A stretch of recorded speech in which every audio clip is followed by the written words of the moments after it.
I agree with you. And like I said, if you ever seen the Flintstones, Anthony Edwards is Bam Bam.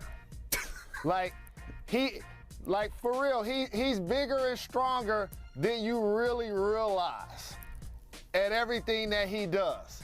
Physically, he can shoot the three. He got a wetter from three. Crazy athleticism and fearless attacking the basket. Fearless attacking the basket. And let's talk about our guy, Big Cat. I see him, Karl Anthony Towns. Look at this. People, you nasty boy, you nasty. Jaren Jackson Jr. is my guy. But man, that powerful impact, boom from the cannon by Big Cat, going to the bucket.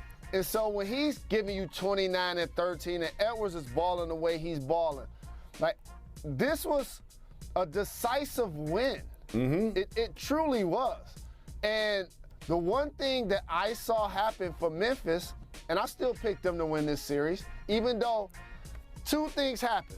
Sometimes the team that has the most points, and this is going to go over a lot of people's head, and wins the game, they're the better team that night. But it don't necessarily mean that they're going to be the better team over a 7-game series. But when I saw Minnesota line up against the Grizzlies, I was like, they're just as good as them. That's what like when Beasley athletically, the way he was playing off the bench, I was like, he played well. I was like, they're just as, and so like Steven Adams can't guard Cat.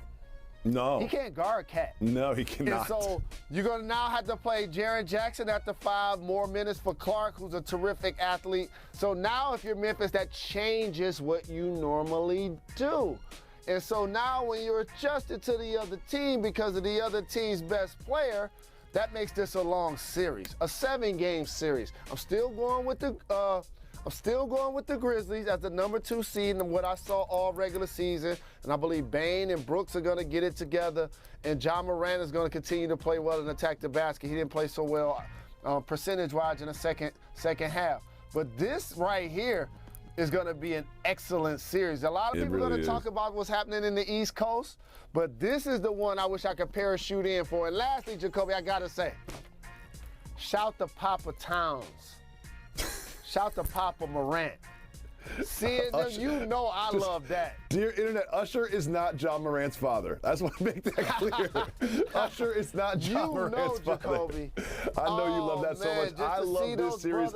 I loved everything I saw this weekend. And Jalen, I've been doing this too long to overreact to a game 1. Oh, wait, no, I haven't. Timberwolves are taking the series. And I can't wait until it happens. I also, Chase, welcome back to Jalen and Jacoby Jalen Rose. Time to turn our attention to Philadelphia. The 76ers were hosting the Raptors, a series that we all expected to be close, and a game that was not, and it was that man, Tyrese Maxey, who stole the show.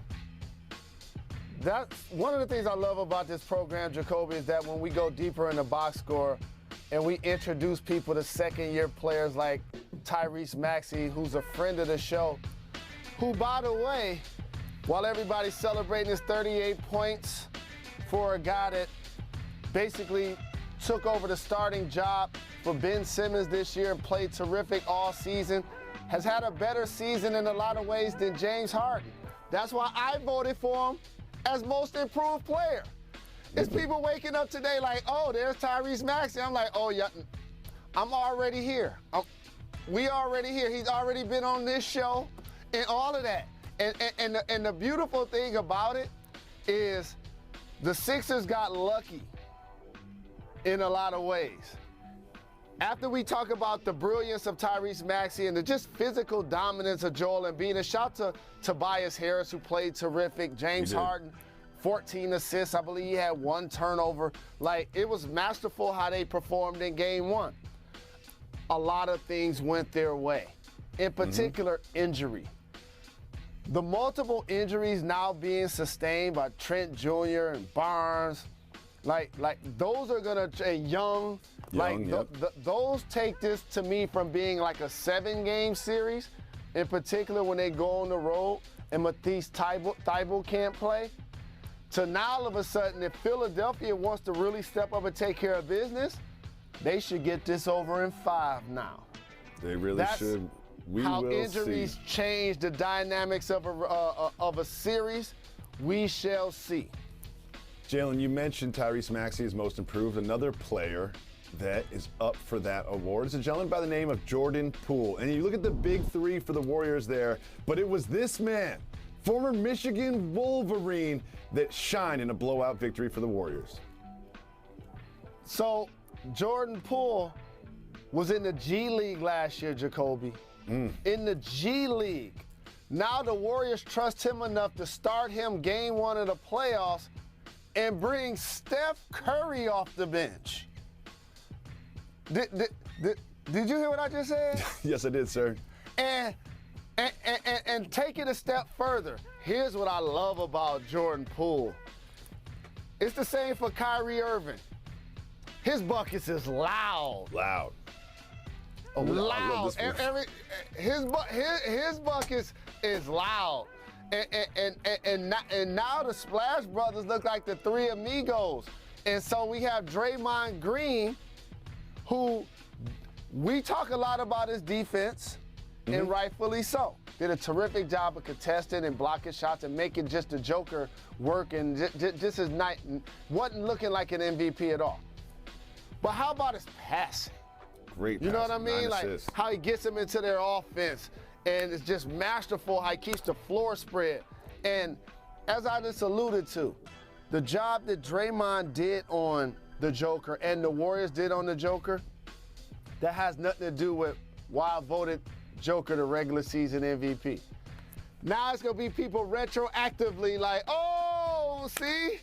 Well, how he get to be the MVP and the Golden State Warriors stymied him?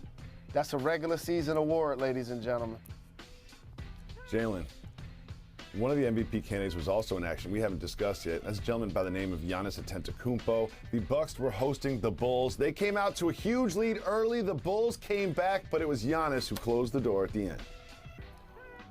This might be a sweep. And clearly I root for more basketball because I'm a huge fan, and obviously just because we cover the game, it's just more content for us to talk about. But when Giannis don't have to get on an airplane to play against Chicago and keep them legs fresh, and Drew Holiday balling like he doing, my bad, Drew. Drew Holiday.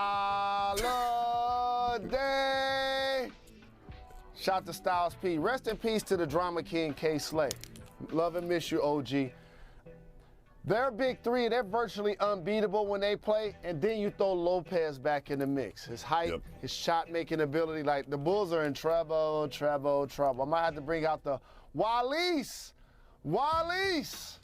in this series. It looked that way early, but the Bulls did have a spirited comeback in the sort of the third and fourth quarter, but eventually the Bucks broke away, and it became pretty easy. We still haven't discussed 2 basketball games.